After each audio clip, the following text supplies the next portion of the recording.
स्वागत है आप सभी का दुबे सर के इस क्लास में। अब हम सब भाई बहन कहानी की चर्चा करेंगे और जानेंगे कि भाई बहन कहानी से क्या कुछ आपसे आपकी परीक्षाओं में पूछा जा सकता है। तो भाई बहन कहानी में निहित उद्देश्य को स्पष्ट कीजिए, ये सबसे पहला प्रश्न मैं आपसे डिस्कस करना चाहता हूँ। कोई भी साहित्यिक रचना निरुद्देश्य नहीं होती। अच्छा, मैं तुरंत टॉपिक पर आ जाता हूँ और भी समय नहीं गंवाता, इसके लिए माफ़ी चाहता हूँ क्योंकि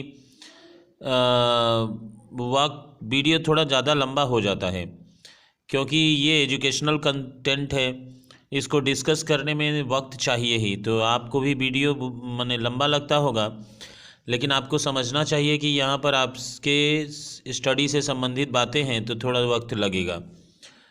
मैं डायरेक्ट कंटेंट पर आने के बावजूद भी वीडियो इतना लंबा हो जाता है, आपको एडजस्ट करना पड़ेगा और क्या किया जा सकता है। तो कोई भी साहित्यिक रचना निरुद्देश्य नहीं होती।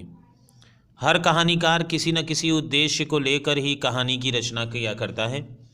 और जो भाई बहन कहानी है जिसको राजेंद्र बाला घोष जी ने लिखा है, वह देश की तत्कालीन सामाजिक अवस्था का यथार्थ चित्रण प्रस्तुत करता है। 1908 बाल प्रभाकर खंड 3 भाग 1 में प्रकाशित इस कहानी में उन्होंने विभिन्न पात्रों के माध्यम से देश की दशा को सुधार तथा स्वदेशी वस्तुओं की स्वीकारोक्ति पर बल दिया है। कहानी में भाई बहन नाटी इमली का भरत मिलाप देखने जाते हैं। बहन सुंदर देई एक पैसे का मिट्टी खिलौना खरीदती है और भाई साहब जर्मनी द्वारा निर्मित 5 आने की रेलगाड़ी खरीदता है। जब वे अपने भाई श्रीराम वर्मा के पास आते हैं और श्रीराम वर्मा भाई साहब को स्वदेशी वस्तुओं के स्वीकार और विदेशी वस्तुओं के बहिष्कार की नसीहत देते हैं या उनको समझाते हैं, तो कहानीकार के शब्दों में, आज तुम लड़के हो, कल तुम ही युवा पुरुष हो जाओगे। यदि चाहोगे तो अपने हाथ से इस गिरे हुए देश की बहुत कुछ भलाई कर सकोगे। तुमको चाहिए कि अपने देश की भलाई के लिए उपाय विचारो और सीखो। लड़कपन में जिस बात का प्रभाव मनुष्य पर पड़ जाता है, बड़े होने पर वह उसी के अनुसार आचरण या व्यवहार करता है। इस कहानी में लेखक ने यह भी बताया कि देश की साधारण जनता की गरीबी का कारण क्या है। श्रीराम वर्मा बच्चों को समझाते हैं कि विदेशी चीज़ों की खरीदारी की ललक में साधारण किसान सस्ते दाम पर अपने अनाजों को बेचकर स्वयं गरीब बन जाता है और गरीब से गरीब बनता जाता है। इसके लिए कहानीकार देशवासियों को ही दोषी ठहराता है, यथा इसमें दूसरों का कुछ दोष नहीं। हम सब अपनी करनी से दीन, गरीब से गरीब, अधम से अधम हो रहे हैं। और इस प्रकार भाई बहन कहानी में निहित उद्देश्य तत्कालीन देश की सामाजिक अवस्था के यथार्थ चित्रण को प्रस्तुत करने में पूर्णतः सफल है। थोड़ी सी मैं चर्चा आपसे आउटसाइड ऑफ द क्वेश्चन करना चाहूँगा आंसर कि भाई बहन कहानी 1908 बाल प्रभाकर खंड 3 भाग 1 में प्रकाशित हुई थी। उस दिन भी कहानी की मूल बिंदु में जो समस्या दिखाई गई है, स्वदेशी वस्तुओं का प्रयोग, विदेशी का बहिष्कार, वह समस्या आज भी हमारे सामने उसी प्रकार से ज्वलंत है। आज भी हम इस समस्या को लेकर परेशान हैं कि स्वदेशी वस्तुओं का उपयोग और विदेशी वस्तुओं का बहिष्कार, परित्याग, ऐसा जब तक हम नहीं कर पाएंगे तब तक हमारे देश का भला नहीं हो सकता। यह इस कहानी ने बड़े ही सरल तरीके से हमें छोटे से छोटे बच्चे तक भी अपना संदेश पहुंचाने का इस कहानी के अंदर गुण है। छोटे से छोटे बच्चे तक भी वह अपना संदेश बड़ी सरलता से पहुंचा सकता है। यह राजेंद्र बाला घोष बंग महिला की रचना लिखने का सुंदर तरीका है। तो अब हम लोग आगे बढ़ेंगे और इस कहानी के बारे में और भी कुछ जानेंगे। जैसे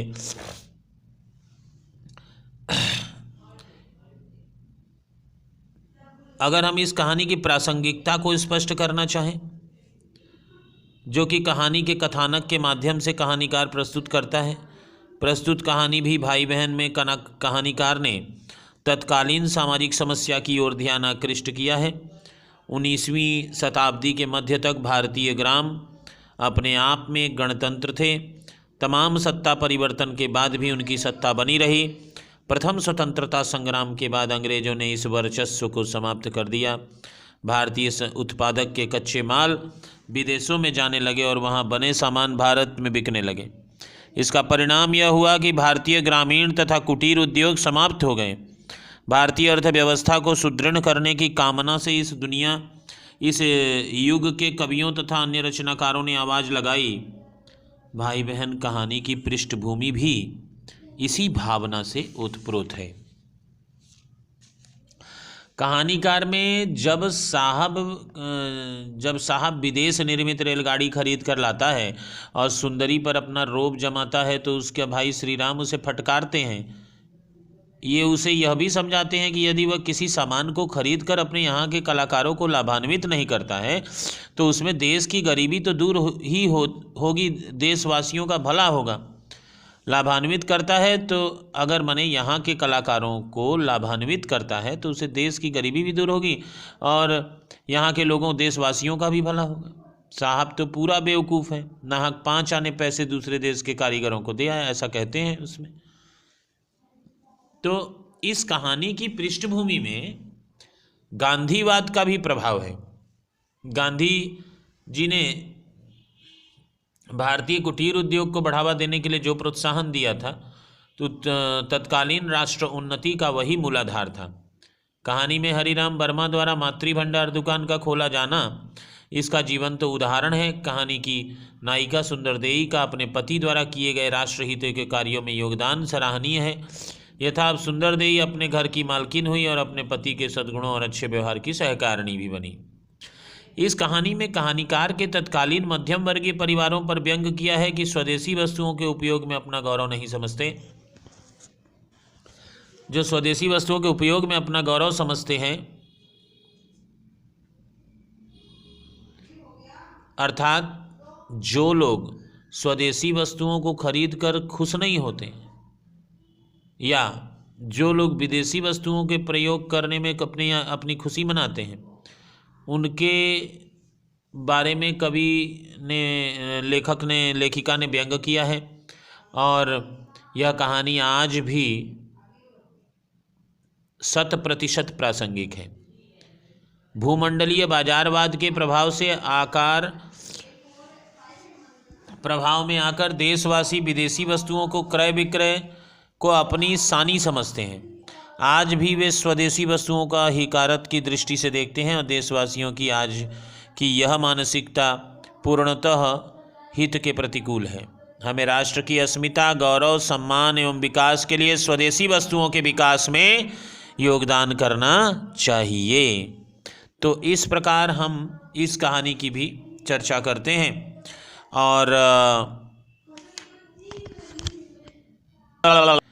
भाई बहन कहानी का कथोपकथन बड़ा ही रोचक बन पड़ा है, किंतु कथोपकथन की